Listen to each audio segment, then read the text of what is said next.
day. So, in today's video, I thought I would let you know how I have been doing over the past week, and also I think I would like to explain a little bit about what EDS is and where I think it came from and how I came to having Ehlers-Danlos syndrome. So, the reason I am doing this again is because this is my new channel, so I think I need to explain a wee bit more again and let people know exactly what Ehlers-Danlos syndrome is a connective tissue disorder, which means I lack collagen in my muscles, so it makes all my muscles stretch and not all, but most of my joints dislocate. My shoulders, knees, ankles, fingers, everything like that. I think that I inherited it from my dad, but there is no way to be 100% certain because my dad passed away when I was 14. So we can't be sure about that. But he was able to do things that a big guy like him shouldn't have been able to do. Like, he was able to bend, keep his legs together, put his palms straight down on the ground without bending his knees. And he was quite a big man, big belly, so he shouldn't have really been able to do that, and he was able to do that his whole life. So we think that I have inherited it from my dad. It started when I was about 17, 18, and I had dislocations to my left shoulder when I was playing football. I was playing football for Dundee United, Rangers, Scotland, a few other teams as well, and it started while I was playing football for Dundee United. I went in for a sliding challenge, my left shoulder popped out, it popped back in, and I just kept playing on that game. When I came home, because that game was in Inverness, and it is such a long distance away from where I stay in Dundee, by the time we got home it was far too late, and we were drinking on the bus home as well. So I didn't get to the hospital till the day after, on the Monday that I was meant to be going to college, but I had to skip college and go to the hospital, and that's where they told me that my shoulder had dislocated, but it went back into joint, and that I had to wear a sling, sort of similar to this one, but a blue one. I had to wear that for 4 to 6 weeks. So I done that. I think I came off the sling a wee bit early, what I did most of the times, probably shouldn't have. But at that point, I did not know that I had Ehlers-Danlos syndrome. So I kept playing for a good few years, and it kept happening all the time, dislocating all the time. Eventually it got to the point where I had to see my surgeon, and he started doing operations on my left shoulder. He done 2 stabilisations, which is basically just tightening up the muscles, because when it's basically like overstretching pretty much, but the muscle is overstretching without really doing anything. So he just basically cuts a wee bit of the muscle out, tightens it all up, and that's what stabilisation is, to try and stabilise the joint, but it didn't work.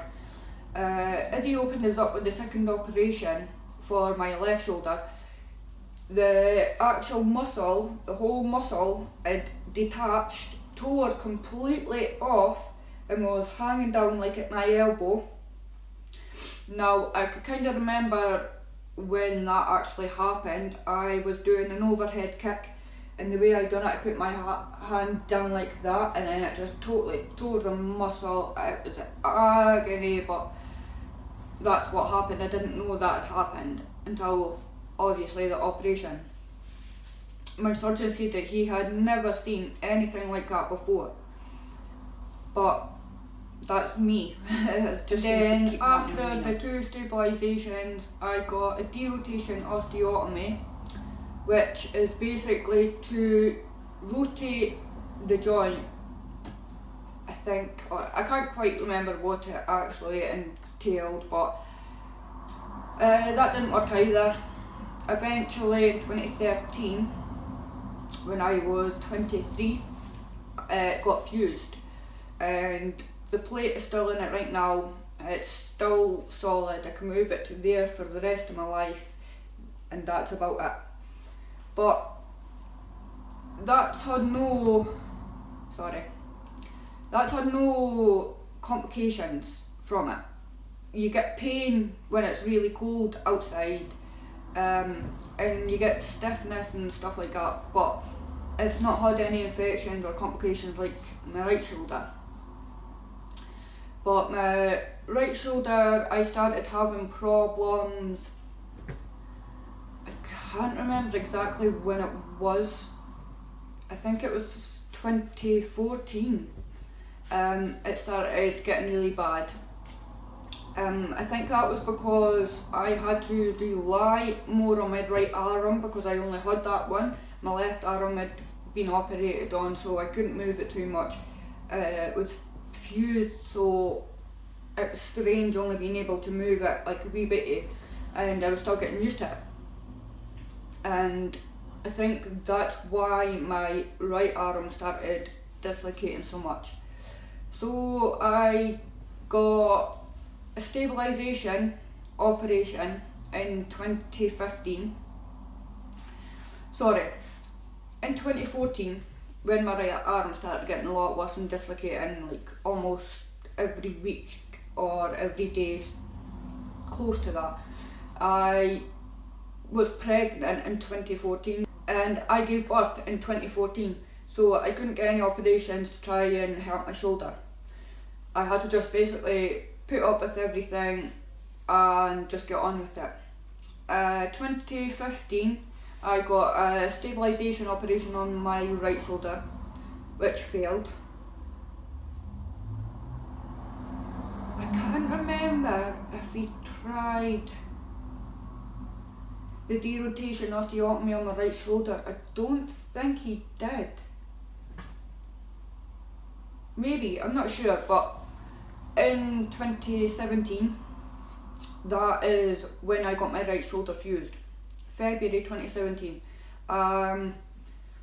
About 2 months later, I started getting, in particularly, one screw protruding through the skin, which I didn't know at that point. It had killed all blood vessels, everything that lies underneath the skin and the skin itself. It killed everything. So by November 2017, that's eventually when I got the operation to get the screws removed. 2 screws got removed, and then it just got closed back up. From then, I started getting a hole in my shoulder. So I had to keep going back to my surgeon, as you all, most of you know. I had a Staph aureus infection from November. I got another operation in December, 5 days before Christmas in December 2017. I got the plate, the screws, everything removed, and that is when the Staph aureus infection went down. Like, you've got the screws into the bone, and then so he took the screws out, so it's left a cavity, and then the infection is just went straight in to where he took the screws out, and then bone starts repairing itself, and then it's started repairing infected bone, and that's where I got the osteomyelitis from. So after the osteomyelitis infection, as most of you know, I got 6 weeks worth of tycoplanin through a PICC line to try and stop the infection, which it did work. And then I got the operation, as you know, a few weeks ago, and he opened the shoulder up, he took the top layer of bone, and then he kept going down a wee bit. And then, as you can see, I'll post in one quick picture now.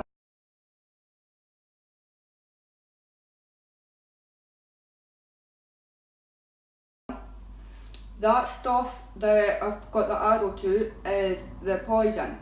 It's infected bone, poison, everything, infection, just right underneath this layer of bone that was right there. So he cleaned all that out, he put in antibiotic, bone cement, closed it all up, and fingers crossed that it's actually worked. I did get a 90% chance rate of this one working, success rate, sorry, of this one working, but that is the best that I've ever had since pretty much it's all started. The pain has started subsiding a little bit. It's still a bit sore, but it is getting better. I have spoke to a different doctor and they've said that my surgeon has done a good job and it looks like it should heal and this one should work because he's done everything right from the pictures. So fingers crossed that this one keeps going the way it's going. I can't take any pictures or show you anything because I've still got 2 little dressings on it. I'm not sure when they're meant to come off or when I'm meant to stop wearing the sling, but I think it's just when I feel okay. I don't want to push it too fast because I don't want to injure it or anything else to happen to it, so I'm just taking it really slow this time. I've never really took it slow before in any other I've never really took it slow after any of my other operations, but I think this time I really need to take it slow because this operation needs to work. So I think I've got everything that I says that I would talk about in this video today. I'm going to try and start doing daily uploads, whether it will be the football videos, whether it will be a scenery video, whether it will be a video of my cat and my dog running about crazy, whether it will be a video about me talking about my EDS or whatever it is. I'm going to try and start doing daily uploads. So please, all those that are subscribed to us, turn on that little notification bell just at the side of the subscribe button, and that will notify you of all the videos that I upload. If anyone has any new video thoughts that I could do, please comment down below because I'm kind of running out of ideas and I don't want to just keep blathering on about my EDS because obviously there's only so much you guys will listen to. So please help me out, comment down below on things that I could upload, and yeah, like, share, comment, and please don't forget to subscribe. Thanks for watching guys, catch you in the next one.